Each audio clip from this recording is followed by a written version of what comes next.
Hello friend, आज हम आपको नवरात्रि में सुने जाने वाला दुर्गा कवच, अर्गला और कीकल का पाठ सुनाने जा रहे हैं। तो चलिए शुरू करते हैं। तो प्रेम से बोलिए माता रानी की जय। तो पहले सुनते हैं दुर्गा कवच का पाठ। ओम चंडिका देवी नमस्कार। मार्कंडेय जी कहते हैं, पितामह जो इस संसार में परम गोपनीय तथा मनुष्यों को सब प्रकार से रक्षा करने वाला है और जो अब तक आपने दूसरे किसी के सामने प्रकट न किया हो, ऐसा कोई साधन बताइए। ब्रह्मा जी बोले, महान ब्राह्मण, ऐसा साधन तो एक देवी का कवच ही है जो गोपनीय से भी गोपनीय है और पवित्र तथा संपूर्ण प्राणियों का उपकार करने वाला है। हे महामुनि, उसे श्रवण करो। देवी की 9 मूर्तियां हैं जिन्हें नवदुर्गा कहते हैं। उनके पृथक पृथक नाम बताए गए हैं। प्रथम शैलपुत्री, दूसरी मूर्ति का नाम है ब्रह्मचारिणी, तीसरी स्वरूप है चंद्रघंटा के नाम से, चौथी मूर्ति कुष्मांडा के नाम से है, पांचवी दुर्गा का नाम स्कंद माता है, छठी दुर्गा माता का नाम कात्यायनी है, सातवीं कालरात्रि और आठवीं महागौरी के नाम से प्रसिद्ध है, नवी दुर्गा का नाम सिद्धिदात्री है। और ये सब नाम सर्वज्ञ महात्मक वेद भगवान के द्वारा ही प्रतिपादित हुए हैं। जो मनुष्य अग्नि में जल रहा हो, रणभूमि में शत्रुओं से घिरा हो, विषम संकट में फंस गया हो तथा इस प्रकार भय से आतुर होकर जो भगवती दुर्गा की शरण में प्राप्त हुए हैं, उनका कोई अमंगल नहीं कर सकता। युद्ध के समय संकट में पड़ने पर भी उनके ऊपर कोई विपत्ति नहीं आती, उन्हें शोक, दुख और भय की प्राप्ति नहीं होती। जिन्होंने भक्ति पूर्वक देवी का स्मरण किया है, उनका निश्चय ही अदुभ्य होता है। देवेश्वर जो तुम्हारा चिंतन करते हैं, उनकी निसंदेह रक्षा करती हैं। वो चामुंडा देवी प्रेत पर आरूढ़ होती हैं, वराही भैंस पर सवार रहती हैं, ऐन्द्री का वाहन ऐरावत हाथी है, वैष्णवी देवी गरुड़ पर ही आसन जमाती हैं, महेश्वरी वृषभ पर आरूढ़ रहती हैं, कौमारी का वाहन मयूर है, भगवान विष्णु की प्रीतमा लक्ष्मी देवी कमल के आसन पर विराजमान है और हाथों में कमल को धारण किए वृषभ पर आरूढ़ ईश्वरी देवी ने श्वेत रूप धारण कर रखा है। ब्राह्मी देवी हंस पर बैठी हुई हैं और सब प्रकार के आभूषणों से विभूषित हैं। इस प्रकार ये सभी माताएं सब प्रकार की योग शक्तियों से संपन्न हैं। इनके सिवा और भी बहुत सी देवियां हैं जो अनेक प्रकार के आभूषणों की शोभा से युक्त हैं और नाना प्रकार के रत्नों से सुशोभित हैं। ये संपूर्ण देवियां क्रोध से भरी हुई हैं और भक्तों की रक्षा के लिए रथ पर बैठ दिखाई देती हैं। ये शंख, चक्र, गदा, शक्ति, हल और मूसल, खेटक, तोमर, परशु तथा पाश, कुंत और त्रिशूल एवं उत्तम सारंग, धनुष आदि अस्त्र शस्त्र अपने हाथों में धारण करती हैं। दैत्यों के शरीर का नाश करना, भक्तों का अभय दान देना और देवताओं का कल्याण करना, यही उनके शस्त्र धारण का उद्देश्य है। कवच आरंभ करने के पहले इस प्रकार प्रार्थना करनी चाहिए। महान रौद्र रूपे, अत्यंत घोर पराक्रम, महान बल और महान उत्साही देवी, तुम महान भय का नाश करने वाली हो, तुम्हें नमस्कार है। तुम्हारी ओर देखना भी कठिन है। शत्रुओं का भय बढ़ाने वाली जगदम्बिके, मेरी रक्षा करो। पूर्व दिशा में इंद्र की शक्ति, मेरी रक्षा करो। अग्नि कोण में अग्नि शक्ति, दक्षिण दिशा में वराही तथा नैत्य कोण में खड्गधारिणी, मेरी रक्षा करो। पश्चिम दिशा में वराही तथा वायव्य कोण में मृग पर सवार करने वाली देवी माँ, मेरी रक्षा करो। उत्तर दिशा में कौमारी और ईशान कोण में शूल धारिणी देवी, मेरी रक्षा करो। ब्राह्मणी, तुम ऊपर की ओर से मेरी रक्षा करो और वैष्णवी देवी नीचे की ओर से मेरी रक्षा करो। इसी प्रकार शव को अपना वाहन बनाने वाली चामुंडा देवी, 10 दिशाओं से मेरी रक्षा करो। जया आगे से और विजया पीछे की ओर से मेरी रक्षा करें। वाम भाग से अर्जिता और दक्षिण भाग से अपराजिता रक्षा करें। उद्धोतिनी शिखा की रक्षा करें। उमा मेरे मस्तक पर विराजमान होकर रक्षा करें। ललाट में मालाधरी रक्षा करें और यशस्विनी देवी मेरी भौं से मेरी रक्षा करें। भौं के मध्य में त्रिनेत्र और नथुनों की यम घंटा देवी रक्षा करें। दोनों नेत्रों के मध्य भाग में शाखंडिनी और कानों में द्वारवासिनी रक्षा करें। कालिका देवी कपोलों की तथा भगवती शाकंडी कानों के मूल भाग की रक्षा करें। नासिका में सुगंध, ऊपर के होठ में चर्चिका देवी रक्षा करें। नीचे के होठ में अमृत कला तथा जीवा में सरस्वती देवी रक्षा करें। कौमारी दांतों की और चंडिका कंठ प्रदेश की रक्षा करें। चित्र घंटा गले की घाटी की और महामाया तालू में रहकर रक्षा करें। कामाक्षी ठोड़ी की और सर्वमंगला मेरी वाणी की रक्षा करें। भद्रकाली ग्रीवा और माँ धनुर्धरी पृष्ठवंश मेरुदंड में रहकर मेरी रक्षा करें। कंठ के बाहरी भाग में नीलग्रीवा और कंठ की नली में नलकुबरी रक्षा करें। दोनों कंधों में खड्गनी और मेरे दोनों भुजाओं में वज्रधारिणी रक्षा करें। दोनों हाथों में दंडनी और अंगुलियों में अंबिका रक्षा करें। शूलेश्वरी नखों की रक्षा करें। कुलेश्वरी कुची पेट में रहकर रक्षा करें। महादेवी दोनों स्तनों की और शोक विनाशनी देवी मन की रक्षा करें। ललिता देवी हृदय में और शूल धारणी उदर में रहकर रक्षा करें। नाभि में कामनी और गुहा भाग की गुहेश्वरी रक्षा करें। पूतना और कामिका लिंग की और महिषावाहिनी गुदा की रक्षा करें। भगवती कटी भाग में और विंध्यवासिनी घुटनों की रक्षा करें। संपूर्ण कामनाओं को देने वाली महाबला देवी दोनों पिंडलियों की रक्षा करें। नारसिंह दोनों घुटनों की और तेजसी दोनों चरणों की पृष्ठ भाग की रक्षा करें। श्री देवी पैरों की उंगलियों की और तालवासिनी पैरों के तलुओं में रहकर रक्षा करें। अपनी दाढ़ों के कारण भयंकर दिखाई देने वाली दृष्टा कराली देवी नखों की और ऊर्ध्वेश केशवरी देवी केशों की रक्षा करे। पार्वती देवी रक्तमंजा वसा मांस हड्डी और मेद की रक्षा करे। रोमावलियों के छिद्रों में कौमेरी और त्वचा की बागेश्वरी देवी रक्षा करें। आंतों की कालरात्रि और पित्त की मुकुटसेश्वरी रक्षा करें। मूल धारा आदि कमल कोशों से पद्मावती देवी और कफ से चूड़ामणि देवी स्थित होकर रक्षा करें। नख के तेज की ज्वालामुखी रक्षा करें, जिनका किसी भी अस्त्र से भेदन न हो सकता। और अभिक्षा देवी शरीर की समस्त संधियों में रहकर रक्षा करें। ब्राह्मणी आप मेरे वीर की रक्षा करें। धनेश्वरी छाया की तथा धर्मधारिणी देवी मेरे अहंकार मन और बुद्धि की रक्षा करें। हाथ में वज्र धारण करने वाली वज्रहस्ता देवी मेरे प्राण अपान व्यान उदान और समान वायु की रक्षा करें। कल्याण से शोभित होने वाली भगवती कल्याण शोभना मेरे प्राणों की रक्षा करें। रस रूप गंध शब्द और स्पर्श इन विषयों को अनुभव करते हुए योगिनी देवी रक्षा करें तथा सत्व गुण रजोगुण और तमोगुण की रक्षा सदा नारायणी देवी करें। वराही आयु की रक्षा करें। वैष्णवी धर्म की रक्षा करें। और अथा चक्रिणी चक्र धारण करने वाली देवी यश कीर्ति लक्ष्मी धन तथा विद्या की रक्षा करें। इंद्राणी आप मेरे गोत्र की रक्षा करें। चंडिके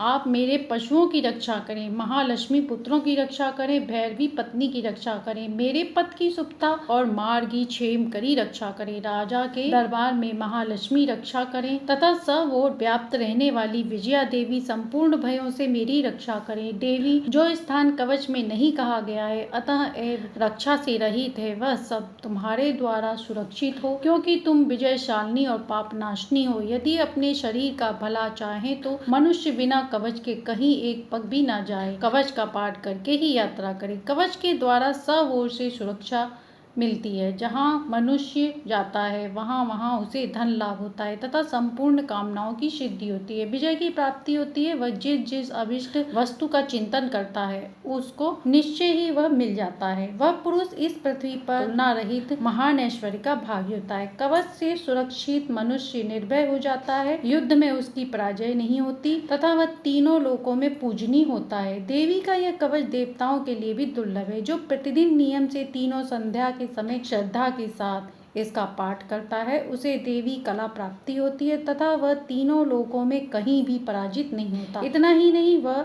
अब मृत्यु से रहित वो 100 से भी अधिक वर्षों तक जीवित रहता है। मकड़ी चेचक और कोढ़ आदि उसकी संपूर्ण व्याधियां नष्ट हो जाती हैं। कनेर भांग अफीम धतूरे आदि का स्थावर विष सांप और बिच्छू आदि के काटने से चढ़ा हुआ जंगम विष तथा अफीम और तेल के संयोग आदि से बनने वाला कृत्रिम विष, ये सभी प्रकार के दुख दूर हो जाते हैं। इसका कोई असर नहीं होता। इस पृथ्वी पर मरण मोहन आदि जैसे अविचारिक प्रयोग होते हैं तथा इस प्रकार जितने मंत्र यंत्र होते हैं वे सब इस कवच को हृदय में धारण कर लेने पर उस मनुष्य को देखते ही देखते नष्ट हो जाते हैं। ये नहीं, पृथ्वी पर विचरण करने वाले ग्राम देवता आकाशचारी देव विशेष जल के संबंध में प्रकट होने वाले गण उपदेश मात्र से सिद्ध होने वाले निम्न कोटि के देवता, अपने जन्म के साथ प्रकट होने वाले देवता, कुल देवता, माला कंठमाला आदि डाकनी शाकनी, अंतरिक्ष में विचरण करने वाली अत्यंत बलवती भयानक डाकनियां, ग्रह भूत पिशाच यक्ष गंधर्व राक्षस ब्रह्म राक्षस बेताल कुष्मांडा और भैरव आदि अनिष्टकारक देवता भी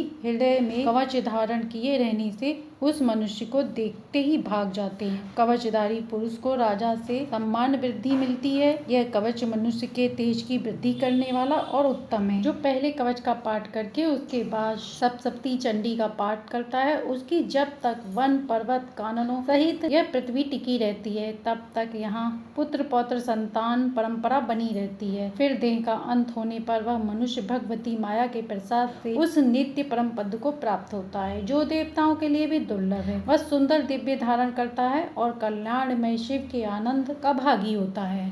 इस प्रकार कवच का पाठ पूर्ण हुआ। अब सुनते हैं अर्गला स्तोत्र। मार्कंडेय जी कहते हैं, जयंती मंगला काली भद्रकाली कपालिनी दुर्गा क्षमा शिवा धात्री स्वाहा और स्वधा, इन नामों से प्रसिद्ध जगदम्बिके तुम्हें नमस्कार हो। देवी चामुंडे तुम्हारी जय हो। संपूर्ण प्राणियों को पीड़ा हरने वाली देवी तुम्हारी जय हो। सब में व्याप्त रहने वाली देवी तुम्हारी जय हो। काल रात्रि तुम्हें नमस्कार हो। मधु और टप को मारने वाली तथा ब्रह्मा जी को वरदान देने वाली देवी तुम्हें नमस्कार है। तुम मुझे रूप आत्म स्वरूप का ज्ञान दो, जय मोह पर विजय दो, यश मोह विजय तथा ज्ञान प्राप्ति रूप यश दो और काम क्रोध आदि शत्रुओं का नाश करो। महिषासुर का नाश करने वाली तथा भक्तों को सुख देने वाली देवी तुम्हें नमस्कार है। तुम रूप दो, जय दो, यश दो और काम क्रोध आदि शत्रुओं का नाश करो। रक्त बीज का वध, चंड मुंड का विनाश करने वाली देवी तुम रूप दो, जय दो, यश दो और काम क्रोध आदि शत्रुओं का नाश करो। शुंभ और निशुंभ तथा धूम्रलोचन का मर्दन करने वाली देवी तुम रूप दो, जय दो, यश दो और काम क्रोध आदि शत्रुओं का नाश करो। सबके द्वारा वंदित युगल चरणों वाली तथा संपूर्ण सौभाग्य प्रदान करने वाली देवी तुम रूप दो, जय दो, यश दो और काम क्रोध आदि शत्रुओं का नाश करो। देवी तुम्हारे रूप चरित्र अचिंत्य है। तुम समस्त शत्रुओं का नाश करने वाली हो। रूप दो, जय दो, यश दो और काम क्रोध आदि शत्रुओं का नाश करो। पापों को दूर करने वाली चंडिके जो भक्ति पूर्वक तुम्हारे चरणों में सर्वदा मस्तक झुकाते हैं, उन्हें रूप दो, जय दो, यश दो और उनके काम क्रोध आदि शत्रुओं का नाश करो। रोगों का नाश करने वाली चंडिके जो भक्ति पूर्वक तुम्हारी स्तुति करते हैं, उन्हें रूप दो, जय दो, यश दो और मेरे काम क्रोध आदि शत्रुओं का नाश करो। चंडिके इस संसार में जो भी भक्ति पूर्वक तुम्हारी पूजा करते हैं, परम सुख दो, रूप दो, जय दो, यश दो और मेरे काम क्रोध आदि शत्रुओं का नाश करो। जो मुझसे द्वेष रखते हैं, उनका नाश मेरे बल की वृद्धि करो। रूप दो, जय दो, यश दो और मेरे काम क्रोध आदि शत्रुओं का नाश करो। देवी मेरा कल्याण करो, मुझे उत्तम संपत्ति प्रदान करो। रूप दो, जय दो, यश दो और मेरे काम क्रोध आदि शत्रुओं का नाश करो।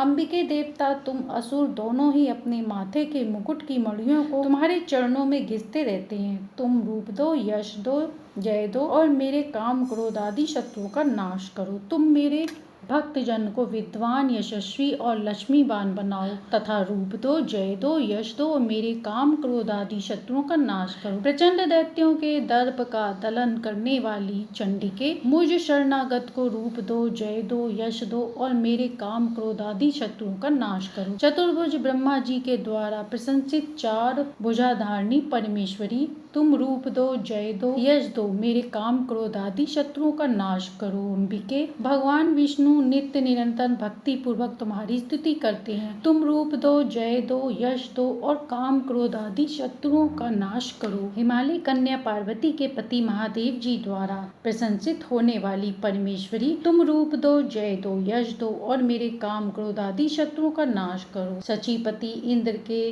द्वारा सद्भाव से पूजित होने वाली परमेश्वरी तुम रूप दो, जय दो, यश दो और काम क्रोध आदि शत्रुओं का नाश करो। देवी अंबिके तुम अपने भक्त जनों को सदा असीम आनंद प्रदान करती हो। मुझे रूप दो, यश दो, जय दो, मेरे काम क्रोध आदि शत्रुओं को नाश करो। मन की इच्छाओं के अनुसार चलने वाली मनोहर पत्नी प्रदान करो, जो दुर्गम संसार सागर को तारने वाली तथा उत्तम कुल में उत्पन्न हुई हो। जो मनुष्य इस स्तोत्र का पाठ करके सप्तशती रूपी महास्तोत्र का पाठ है, वह सप्तशती की जप संख्या से मिलने वाले श्रेष्ठ फल को प्राप्त होता है, साथ ही वह प्रचुर संपत्ति भी प्राप्त कर लेता है। इस प्रकार अर्गला स्तोत्र संपूर्ण हुआ।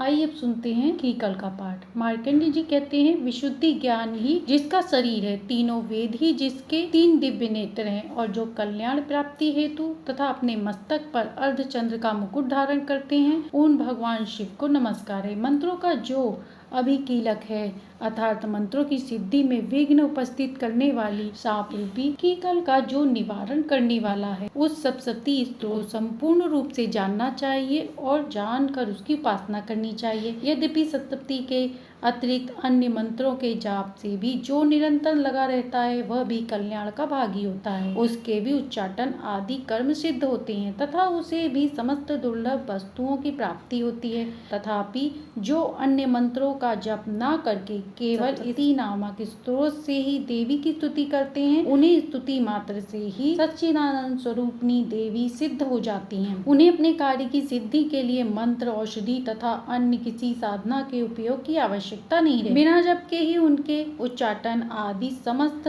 अभिचारिक कर्म सिद्ध हो जाते हैं। इतना ही नहीं, उसकी संपूर्ण अभिष्ट वस्तुएं भी सिद्ध होती हैं। लोगों के मन में यह शंका थी कि जब केवल सप्तशती की उपासना से अथवा सप्तशती को छोड़कर अन्य मंत्रों की उपासना से भी समान रूप से सब कार्य सिद्ध होते हैं, तब उनके श्रेष्ठ कौन सा साधन है। लोगों की इस शंका को सामने रखकर भगवान शंकर ने अपने पास आए हुए जिज्ञासुओं को समझाया कि यह सप्तशती नामक संपूर्ण स्तोत्र ही सर्वश्रेष्ठ एवं कल्याणकारी है। तदंतर भगवती चंडिका के सप्तशती नामक स्तोत्र को महादेव जी ने गुप्त कर दिया। सप्तशती के पाठ के पुण्य प्राप्त होता है, उसकी कभी समाप्ति नहीं होती, किंतु अन्य मंत्रों के जप जय पुण्य की समाप्ति हो जाती है। अतः भगवान शिव ने अन्य मंत्रों की अपेक्षा जो सप्तशती की ही श्रेष्ठता का निर्णय किया, उसे यथार्थ ही जानना चाहिए। अन्य मंत्रों का जप करने वाला पुरुष ही यदि सप्तशती के स्तोत्र और जप का अनुष्ठान कर ले, तो वह पूर्ण रूप से ही कल्याण का भागी होता है। इसमें तनिक भी संदेह नहीं है। जो साधक कृष्ण पक्ष की चतुर्थी अथवा अष्टमी को एकाग्रचित होकर भगवती की सेवा में अपना सर्वस्व समर्पित करता है और फिर उसे प्रसाद रूप ग्रहण करता है, उसी पर भगवती प्रसन्न होती है, अन्यथा